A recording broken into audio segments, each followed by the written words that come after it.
ಇತ್ತೀಚಿನ ಸಂಚಿಕೆಗಳನ್ನು ಜಾಹೀರಾತಿನ ಕಿರಿಕಿರಿ ಇಲ್ಲದೆ ನೋಡಿ.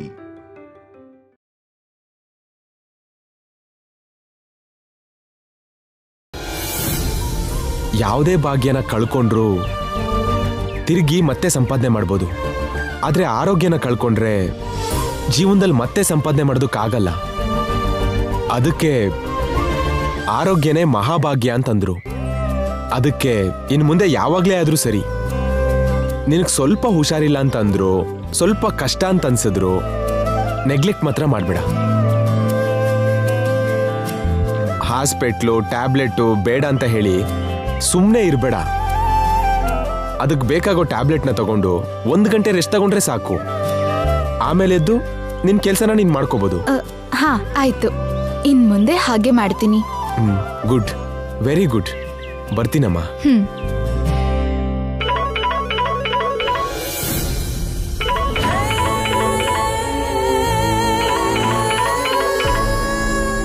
ಆಫ್ಟರ್ ಆಲ್ ಹೊಟ್ಟೆ ನೋವಿಗೆನೆ ವಿಚಾರಿಸೋದಕ್ಕೆ ಅಂತ ಬಂದು ಒಳ್ಳೆಯವನಾದೆ. ಈಗ ಐಶ್ವರ್ಯನ್ ಫೋನ್ ಇವಳ ಮುಂದೆನೆ ರಿಸೀವ್ ಮಾಡಿ ಇನ್ನೂ ಒಳ್ಳೆಯವನಾಗ್ತೀನಿ. ಯಾಕೆ ಫೋನ್ನ ಹಾಗೆ ನೋಡ್ತಿದ್ದೀರಾ? ರಿಸೀವ್ ಮಾಡಿ ಮಾತಾಡಿ. ನಿಮ್ಗೋಸ್ಕರನೇ ಅಮ್ಮ ಫೋನು. ಮಾತಾಡೋದೋ ಬೇಡವೋ ಅಂತ ನೋಡ್ತಾ ಇದ್ದೆ. ನಮ್ಗೋಸ್ಕರನಾ? ಹೌದಮ್ಮ, ನಿಮ್ ಬಗ್ಗೆನೆ ಹೇಳಿದ್ನಲ್ಲ. ಅದ್ಯಾರೋ ಐಶ್ವರ್ಯ ಅನ್ನೋರು ನಿಮ್ ಬಗ್ಗೆ ಕೇಳ್ತಿದ್ರು ಅಂತ. ಅವರೇ ಕಾಲ್ ಮಾಡಿದ್ದಾರೆ. ಕೇಳೋಣ ಏನ್ ಹೇಳ್ತಾರೆ ಅಂತ. ಹಲೋ ಹಲೋ, ಯಾರು? ಯಾರು ಅಂದ್ರೆ ನಾನು ಐಶ್ವರ್ಯ.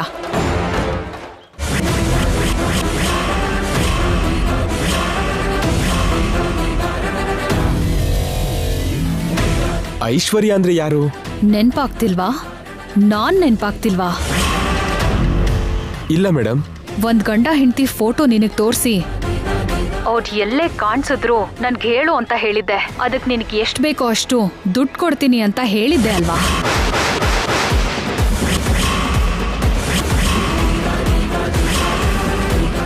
ನನ್ನ ಫೋನ್ ನಂಬರ್ ಕೂಡ ಕೊಟ್ಟಿದ್ನಲ್ಲ, ಮರ್ತ್ಬಿಟ್ಯಾ? ನೆನ್ಪಾಯ್ತು ಮೇಡಮ್, ನೆನ್ಪಾಯ್ತು. ಅವ್ರು ನನಗೆ ಸಿಕ್ಕಿದ್ರೆ ನಿಮಗೆ ಫೋನ್ ಮಾಡಿ ಹೇಳ್ತೀನಿ. ಆವತ್ತಿಂದ ಇದೇ ಮಾತು ಹೇಳ್ತಿದ್ಯಾ. ಅವ್ರಿನ್ನೂ ನಿನಗೆ ಸಿಗ್ಲಿಲ್ವಾ? ಕಾಣಿಸಿಲ್ಲ ಮೇಡಮ್, ಎಲ್ಲೂ ಕಾಣಿಸಿಲ್ಲ. ಅವರಿಬ್ಬರಲ್ಲಿ ಒಬ್ರು ಕೂಡ ನನಗೆ ಕಾಣಿಸಿಲ್ಲ.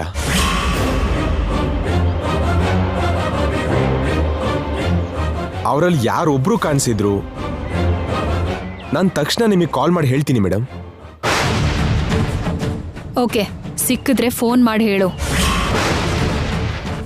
ಸರಿ ಮೇಡಮ್. ಈಗ ನಾನು ಮರ್ತ ಹಾಗೇನೆ ನಾಳೆ ಅವ್ರು ಕಾಣಿಸಿದ್ರು ಕೂಡ ನನಗೆ ಫೋನ್ ಮಾಡೋ ವಿಷಯನ ಮರಿಬೇಡ. ಅರ್ಥ ಆಯ್ತಾ? ಅರ್ಥ ಆಯ್ತು ಮೇಡಮ್. ಅವ್ರು ಕಾಣಿಸಿದ ಕೂಡಲೇ ನಿಮಗೆ ಫೋನ್ ಮಾಡಿ ಹೇಳ್ತೀನಿ.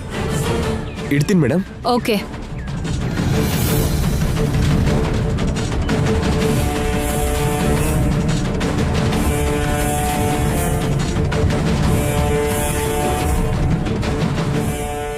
ನೋಡ್ದಿಯಲ್ಲಮ್ಮ, ಇದು ವಿಷಯ. ದಿನ 4-5 ಸಲ ಫೋನ್ ಮಾಡಿ ಹೀಗೆ ಕೇಳ್ತಾನೆ ಇರ್ತಾರೆ. ಅವ್ರು ಎಷ್ಟು ಸಲ ಫೋನ್ ಮಾಡಿದ್ರು ಕೂಡ ನಿಮ್ಮಿಬ್ರ ಬಗ್ಗೆ ನಾನು ಏನು ಹೇಳಲ್ಲಮ್ಮ. ನೀವೇನು ಯೋಚನೆ ಮಾಡಬೇಡಿ. Thank you very much. ಅಯ್ಯೋ, ನಮ್ಮ ಮಧ್ಯೆ ಥ್ಯಾಂಕ್ಸ್ ಯಾಕಮ್ಮ? ನಿಮ್ ಹಾಗೆ ಬೇರೆಯವರು ಕಷ್ಟ ಸುಖ ಯೋಚನೆ ಮಾಡೋರು, ಬೇರೆಯವ್ರಿಗೆ ತೊಂದರೆ ಕೊಡಬಾರ್ದು ಅಂತ ಯೋಚನೆ ಮಾಡೋರು ಲಕ್ಷಕ್ಕೋ ಕೋಟಿಗೋ ಒಬ್ರಿರ್ತಾರೆ. ಇದ್ರಲ್ಲಿ ನನ್ನ ದೊಡ್ಡತನ ಏನಿದೆಯಮ್ಮ? ಮನುಷ್ಯ ಆಗಿ ಹುಟ್ಟಿ ನನ್ನ ಜೊತೆಲಿದ್ದವ್ರಿಗೆ ನನ್ನ ಕೈಲಾದ ಸಹಾಯ ಮಾಡ್ತೀನಿ ಅಷ್ಟೇ. ಬರ್ತೀನಮ್ಮ. ಹಾ ಸರಿ.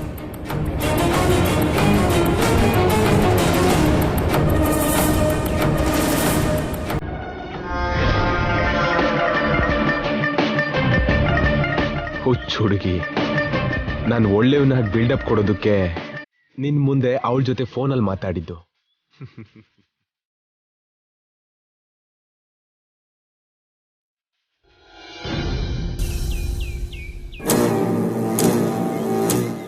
ಈ ಬ್ರಹ್ಮ ಯಾಕೆ ತುಂಬಾ ಸ್ಟ್ರೇಂಜ್ ಆಗಿ ಮಾತಾಡ್ತಿದ್ದಾನೆ?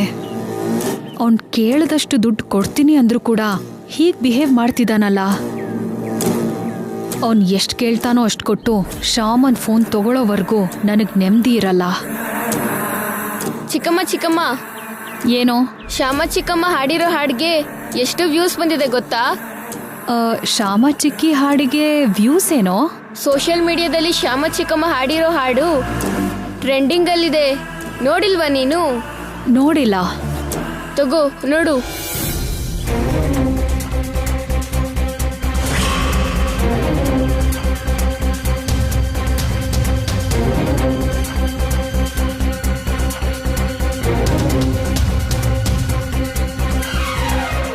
ಓಹೋ, ಇವಳು ಹೀಗೆ ಹಾಡಿ ದುಡ್ಡು ಮಾಡ್ತಿದ್ದಾಳಾ? ಒಂದು ರೀತಿಲಿ ಇದು ನನಗೆ ಒಳ್ಳೇದೇನೆ. ಈ ಚಾನಲ್ ಫೋನ್ ನಂಬರ್ ಆಗಲಿ ಅಡ್ರೆಸ್ ಆಗಲಿ ನನಗೆ ಸಿಕ್ಕಿದ್ರೆ ಶ್ಯಾಮ ಅಡ್ರೆಸ್ ಕಂಡು ಹಿಡಿಬೋದು. ಆಮೇಲೆ ಹೋಗಿ ಫೋನ್ ತಗೋಬೋದು. ಈ ಚಾನಲ್ಸ್ ಡೀಟೇಲ್ಸ್ ಏನಿದೆ ಅಂತ ನೋಡಬೇಕು. ಛೇ, ಈ ಚಾನಲ್ಗೆ ಫೋನ್ ನಂಬರೇ ಇಲ್ವಲ್ಲ. ಮೇಲ್ ಐ ಡಿ ಇದೆಯಾ ಅಂತ ನೋಡೋಣ. ಛೇ, ಮೇಲ್ ಐ ಡಿ ಕೂಡ ಇಲ್ಲ. ಏನ್ ಮಾಡೋದೀಗ? ಏನ್ ಚಿಕ್ಕಮ್ಮ ಹುಡುಕ್ತಿದ್ಯಾ? ಏನ್ ಬೇಕು? ಏನಿಲ್ಲ, ತಗೊಂಡು ಹೋಗು.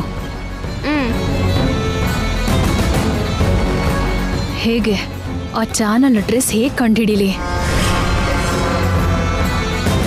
ಗೀತಾದೊಂದು ಚಾನಲ್ ಇದೆ ಅಲ್ವಾ? ಈ ಚಾನಲ್ ಬಗ್ಗೆ, ಇದ್ರ ಡೀಟೇಲ್ಸ್ ಬಗ್ಗೆ ಅವಳಿಗೆ ಗೊತ್ತಿರಬಹುದು.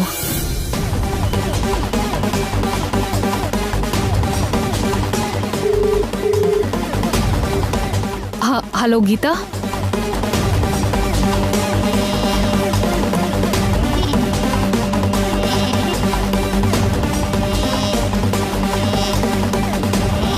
ಹೇಳಿದ ಅರ್ಥ ಆಯ್ತಲ್ವಾ? ಚಾನೆಲ್ ಅಡ್ರೆಸ್ ಸಿಕ್ತಿದ್ದ ಹಾಗೇನೆ ನನಗೆ ಫೋನ್ ಮಾಡು.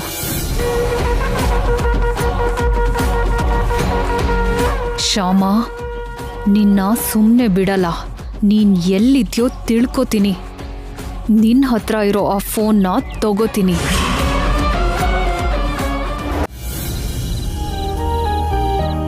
ಅಖಿಲ್ ಅವ್ರಿಗೆ ಸುಳ್ಳು ಹೇಳ್ತಿದ್ದೀನಿ. ಇನ್ನು ನನ್ಗಾಗಲ್ಲ. ಇವತ್ತೇ ಅಖಿಲ್ ಅವ್ರಿಗೆ ನಿಜ ಹೇಳ್ಬಿಡ್ಬೇಕು.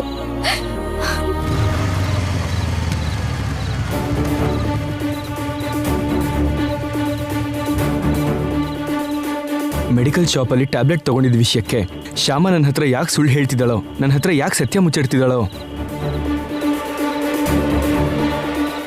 ಕೇಳ್ಬಿಡ್ತೀನಿ. ಡೈರೆಕ್ಟಾಗಿ ಕೇಳ್ತೀನಿ.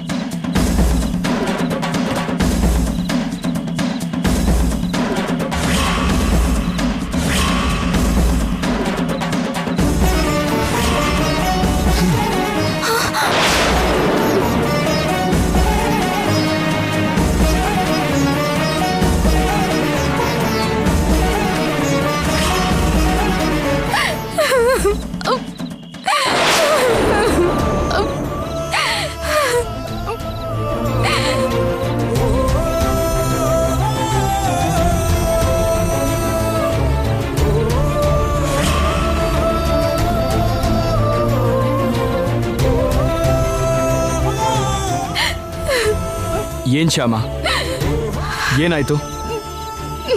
ಯಾಕೆ ಅಳ್ತಾ ಇದೀಯಾ? ನನ್ನ ಕ್ಷಮಿಸ್ಬಿಡ್ರಿ. ನಾನು ನಿಮ್ಮ ಹತ್ರ ಒಂದು ವಿಷಯ ಮುಚ್ಚಿಟ್ಟಿದ್ದೆ. ಮೆಡಿಕಲ್ ಶಾಪಲ್ಲಿ ನಾನು ತಗೊಂಡಿದ್ದ ಟ್ಯಾಬ್ಲೆಟ್ಸ್ ಮನಜಾಕ್ಷಿ ಅದಕ್ಕೆಗೋಸ್ಕರ ಅಲ್ಲ, ಮಾವನ್ಗೆ ಅಂತ. ಡ್ಯಾಡಿಗೋಸ್ಕರನಾ? ಹೌದು ರೀ. ಡ್ಯಾಡಿಗೋಸ್ಕರ ನೀನ್ ಟ್ಯಾಬ್ಲೆಟ್ ಯಾಕೆ ತಗೊಂಡೆ? ನಾನು ನಿಮಗೆ ಹೇಳಿದೆ, ಮಾವನ್ಗೆ ನ್ಯಾಚುರಲ್ ಟ್ರೀಟ್ಮೆಂಟ್ ಮಾಡ್ತಿದ್ದೆ. ಆ ನ್ಯಾಚುರಲ್ ಟ್ರೀಟ್ಮೆಂಟ್ ಇಂದ ಮಾವನ್ಗೆ ಸ್ವಲ್ಪ ಗುಣ ಆಗ್ತಿತ್ತು. ಅವ್ರ ಪೂರ್ತಿ ಗುಣ ಆದ್ಮೇಲೆ ಆ ವಿಷಯ ಹೇಳಿ ನಿಮ್ಮನ್ನ ಖುಷಿ ಪಡಿಸ್ಬೇಕು ಅನ್ಕೊಂಡೆ. ಆದ್ರೆ ಐಶ್ವರ್ಯ ಅಕ್ಕ ಊರಿಂದ ಬಂದು ನ್ಯಾಚುರಲ್ ಟ್ರೀಟ್ಮೆಂಟ್ನ ಮಧ್ಯದಲ್ಲೇ ನಿಲ್ಲಿಸ್ಬಿಟ್ಲು.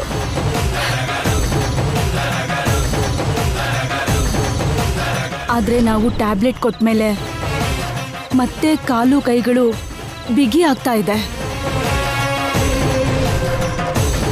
ಆದರೆ ಈ ಟ್ಯಾಬ್ಲೆಟ್ ಕೊಟ್ರೆ ನರ ವೀಕ್ ಆಗಿಬಿಡುತ್ತೆ. ನನ್ನ ಐಶ್ವರ್ಯ ಅಕ್ಕ ತಡಿದೇ ಇದ್ದಿದ್ರೆ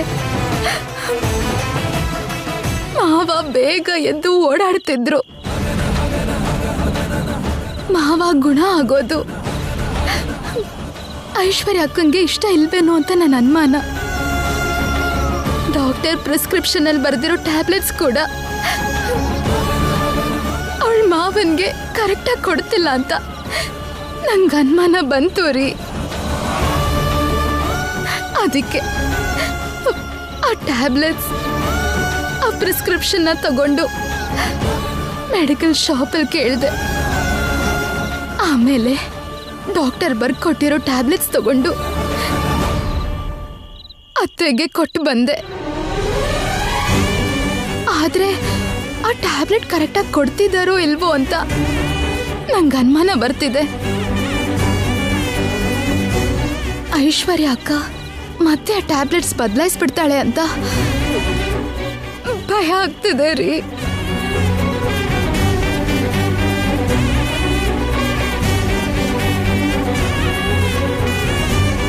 ಈಗ ನಾವು ಮಾಡಬೇಕಾದ್ದು ಭಯಪಡೋದಲ್ಲ ಶ್ಯಾಮ, ಬುದ್ಧಿ ಹೇಳಬೇಕು. ಐಶ್ವರ್ಯ ಅತ್ತಿಗೆ ಬುದ್ಧಿನ ಹೊರಗೆ ತರಬೇಕು. ನಡಿ, ಮನೆಗೆ ಹೋಗಿ ನಡೆದಿದ್ದೆಲ್ಲ ಮಮ್ಮಿಗೆ ಹೇಳೋಣ. ನಡಿ. ಏನು ಅಂದ್ರೆ ನಿಲ್ಲಿ, ಆವೇಶ ಪಡಬೇಡಿ. ಐಶ್ವರ್ಯ ಅಕ್ಕ ಹಾಗೆ ಮಾಡ್ತಾಳೇನೋ ಅಂತ ನನ್ಗೆ ಅನುಮಾನ ಬರ್ತಿದೆ ಅಷ್ಟೇ. ಅದನ್ನ ಪ್ರೂವ್ ಮಾಡಿ ಅಂತ ಐಶ್ವರ್ಯ ಅಕ್ಕ ಕೇಳಿದ್ರೆ ನಮ್ಮ ಹತ್ರ ಸಾಕ್ಷಿ ಏನು ಇಲ್ವಲ್ಲ, ನಾವು ಪ್ರೂವ್ ಮಾಡೋಕ್ಕಾಗಲ್ಲ. ನಮ್ಗೇನೋ ಬೇಕು ಅಂತ ಐಶ್ವರ್ಯ ಅಕ್ಕನ ಮೇಲೆ ಆರೋಪ ಮಾಡ್ತಿದ್ದೀವಿ ಅಂತ ಅತ್ತೆಗೆ ನಮ್ಮ ಮೇಲಿನ್ನು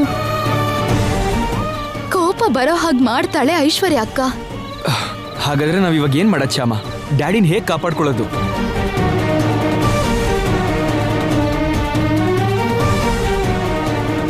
ನಾವಿಬ್ರು ಒಂದ್ ಕೆಲ್ಸ ಮಾಡೋಣ ರೀ. ಏನು?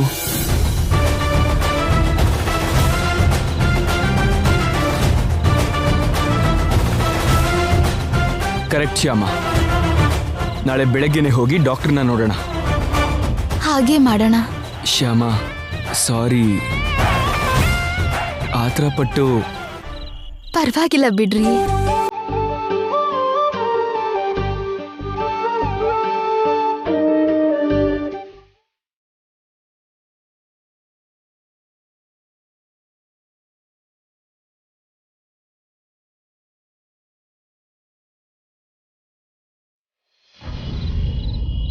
ಕೂತ್ಕೊಳ್ಳಿ.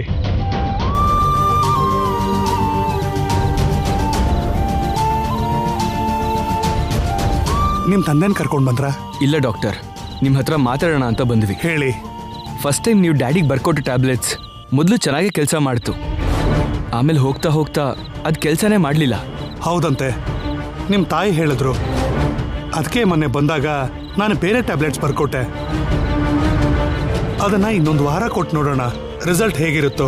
ಅಂದ್ರೆ ಆ ಟ್ಯಾಬ್ಲೆಟ್ ರೆಗ್ಯುಲರ್ ಆಗಿ ಕೊಡ್ತಾರೋ ಇಲ್ವೋ ಅಂತ ನಮ್ ಅನುಮಾನ ಡಾಕ್ಟರ್. ಅದೇನಮ್ಮ, ರೆಗ್ಯುಲರ್ ಆಗಿ ಯಾಕೆ ಕೊಡಲ್ಲ? ಅಂದ್ರೆ ಡ್ಯಾಡಿಗೆ ಹಾಗಾಯ್ತು ಅನ್ನೋ ಶಾಕಿಂದ ಮಮ್ಮಿ ಇನ್ನೂ ಪೂರ್ತಿ ಹೊರಗೆ ಬಂದಿಲ್ಲ ಡಾಕ್ಟರ್. ಯಾವಾಗಲೂ ಡ್ಯಾಡಿ ಬಗ್ಗೆನೇ ಯೋಚನೆ ಮಾಡ್ತಾ ಯಾವುದೋ ಒಂದು ಯೋಚನೆ ಇರ್ತಾರೆ. ಹಾಗೆ ಯೋಚನೆ ಮಾಡ್ತಾ ತುಂಬಾ ವಿಷಯಗಳನ್ನ ಅತ್ತೆ ಮರ್ತು ಬಿಡ್ತಾರೆ. ಹಾಗೆ ಟ್ಯಾಬ್ಲೆಟ್ ಕೊಡೋಕ್ಕೂ ಮರ್ತಿರ್ತಾರೋ ಏನೋ ಅಂತ ನಮ್ಮ ಅನುಮಾನ. ಅದಕ್ಕೇನೆ ನೀವೊಂದು ಚಿಕ್ಕ ಹೆಲ್ಪ್ ಮಾಡಬೇಕು ಡಾಕ್ಟರ್.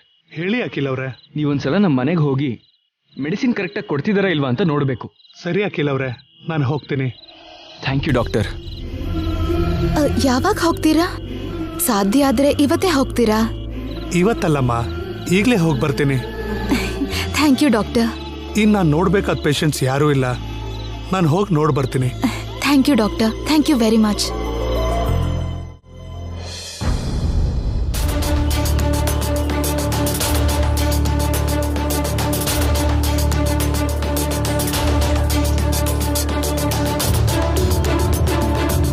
ಇದೇನು ಡಾಕ್ಟರ್ ಬರ್ತಿದಾರಲ್ಲ?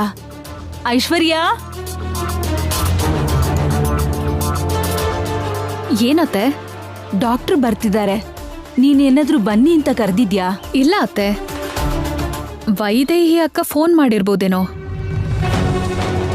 ಇಲ್ಲ, ನಾನೇನು ಫೋನ್ ಮಾಡಿಲ್ಲ ಅತ್ತೆ.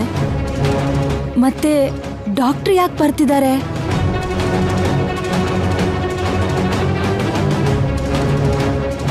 ನಮಸ್ಕಾರ ಡಾಕ್ಟ್ರೆ. ನಮಸ್ಕಾರ ನಮ್ಮ. ಪಕ್ಕದ ರೋಡಲ್ಲಿ ಒಬ್ಬ ಪೇಷಂಟ್ನ ನೋಡಕ್ಕೆ ಅಂತ ಬಂದಿದ್ದೆ. ಹೇಗೂ ಇಲ್ಲಿ ತನಕ ಬಂದಿದ್ದಲ್ಲ, ವರ್ಮಾ ಅವ್ರನ್ನು ಒಂದ್ಸಲ ನೋಡ್ಕೊಂಡು ಹೋಗೋಣ ಅಂತ ಬಂದೆ. ತುಂಬಾ ಸಂತೋಷ ಡಾಕ್ಟ್ರೆ. ಹೇಗಿದ್ದಾರಮ್ಮ ವರ್ಮಾ ಅವರು? ಚೆನ್ನಾಗಿದ್ದಾರೆ, ಬನ್ನಿ ನೋಡಿ. ಸರಿ.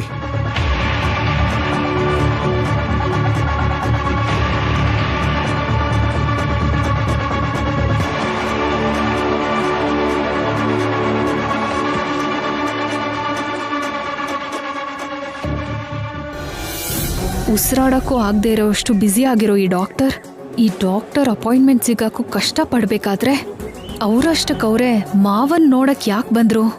ಏನ್ರಿ, ಡಾಕ್ಟರ್ ಬಂದಿದ್ದಾರೆ.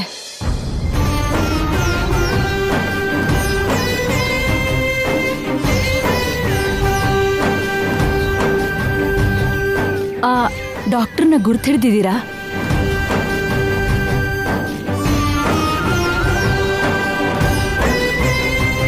ಇದೇ ಡಾಕ್ಟರ್, ಇವ್ರ ಪರಿಸ್ಥಿತಿ. ಹೀಗೆ ನೋಡ್ತಾ ಇರ್ತಾರೆ.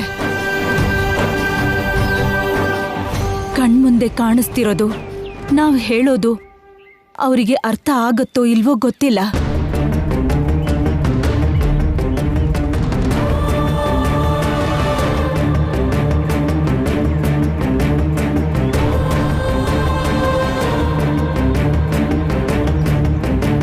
ಇವ್ರಿಗೆ ತುಂಬಾ ಪವರ್ಫುಲ್ ಮೆಡಿಸಿನ್ ಬರ್ತಿದ್ದಮ್ಮ. ಆದ್ರೆ ಇವ್ರಿಗೆ ಇನ್ನೂ ಯಾಕೆ ಗುಣ ಆಗ್ತಿಲ್ವೋ ನನಗೆ ಅರ್ಥ ಆಗ್ತಿಲ್ಲ. ಇದಕ್ಕಿಂತ ಪವರ್ಫುಲ್ ಮೆಡಿಸಿನ್ ನಾನ್ ಕೊಡ್ತಾ ಇದ್ದೀನಲ್ಲ, ಗುಣ ಆಗದೆ ಇರೋದಕ್ಕೆ. ಟ್ಯಾಬ್ಲೆಟ್ಸ್ ರೆಗ್ಯುಲರ್ ಆಗಿ ಕೊಡ್ತಿದ್ದೀರಾ ಅಲ್ವಾ? ಕೊಡ್ತಿದ್ದೀನಿ ಡಾಕ್ಟರ್. ಆ ಟ್ಯಾಬ್ಲೆಟ್ಸ್ನ ಒಂದ್ಸಲಿ ತೋರಿಸ್ತೀರಾ?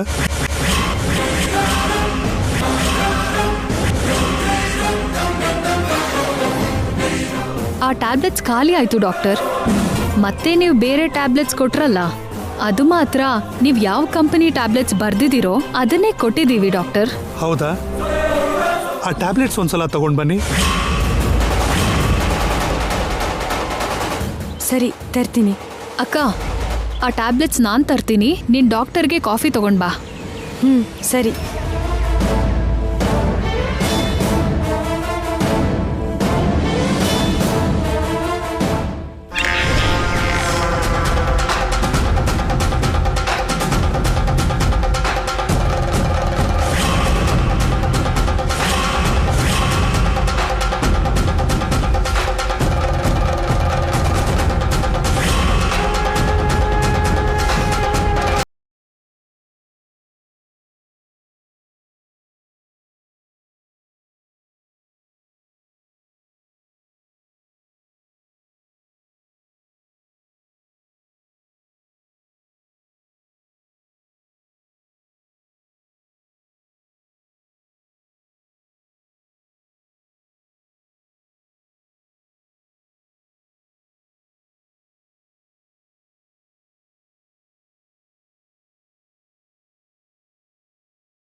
ಈ ಡಾಕ್ಟರ್ ಬಂದಿದ್ದ ಟೈಮ್ಗೆ ನಾನು ಮನೇಲಿ ಇದ್ದಿದ್ರಿಂದ ನಾನು ಕೊಡೋ ಟ್ಯಾಬ್ಲೆಟ್ನ ಪಕ್ಕಕ್ಕಿಟ್ಟು ಅವ್ರು ಬರ್ದಿರೋ ಟ್ಯಾಬ್ಲೆಟ್ಟೇ ತಂದು ತೋರಿಸ್ದೆ.